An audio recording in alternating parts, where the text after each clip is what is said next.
So every once in a while, when you're trying to find the right race shoe or the right running shoe, you have to consider a few different factors. Is this a marathon kind of shoe? Is it half marathon? Is it 10K? Or, do I need this as part of my training in terms of speed sessions or easy and recovery runs? Or maybe it's just a long distance shoe. But this one just has a special place in my heart.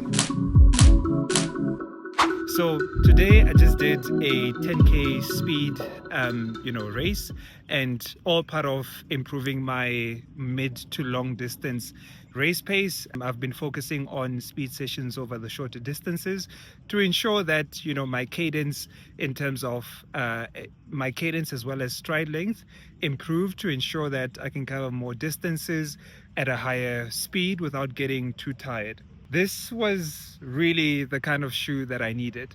The Pro 4 is definitely quite responsive and gives you that level of bounciness that you need, especially when you get into the tempo sessions.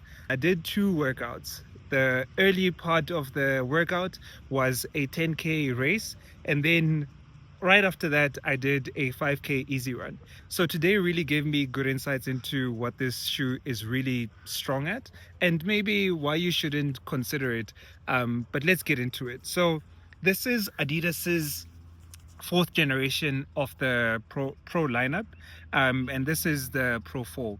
What really sets this apart from the Pro 3 is definitely more in terms of the responsiveness of the shoe, but as well as overall design. Just taking a look at this, there's quite a few enhancements and changes that Adidas have introduced in terms of the latest and greatest. I think in terms of the upper, you can see it has a more breathable design. More on that in a minute.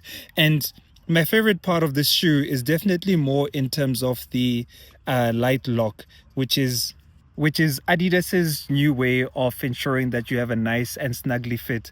And I definitely love this. Wearing this today in the 10K run, I definitely felt like it held my shoe, almost felt like we were walking as one or running as one throughout the entire part of the race.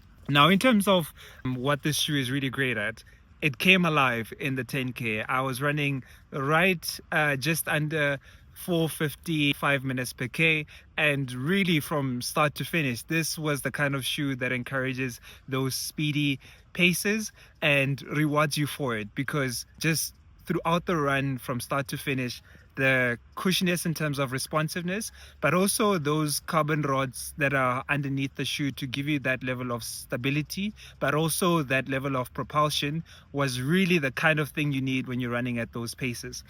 Now, things got a little bit different when I got into my 5K easy run, because I didn't really need the propulsion when I'm running at a slower, easy pace. I was doing right around 6 minutes per K.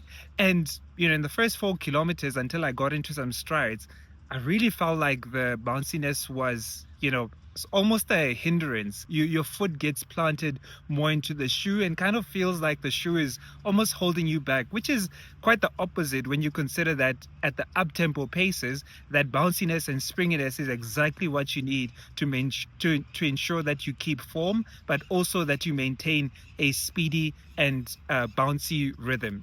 Now, as I mentioned, when you get into the easy paces, this shoe will definitely not reward you for it. So I definitely wouldn't encourage you if you're running anything slower than 6 minutes per K.